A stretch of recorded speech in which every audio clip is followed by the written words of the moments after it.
everyone, welcome back to our channel.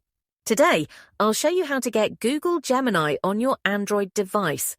If you're eager to experience Google's cutting-edge AI platform, this step-by-step guide will get you set up in no time. Let's get started. Open the Google Play Store on your Android device. Make sure you're signed into your Google account. On the Play Store homepage, tap the search bar located at the top of the screen. Type Google Gemini and tap the search icon. When the results appear, locate the official Google Gemini app in the list and select it. Tap the Install button to download the application. Once the app is downloaded, the verification process will ensure it's ready to use. After installation is complete, tap Open to launch Google Gemini.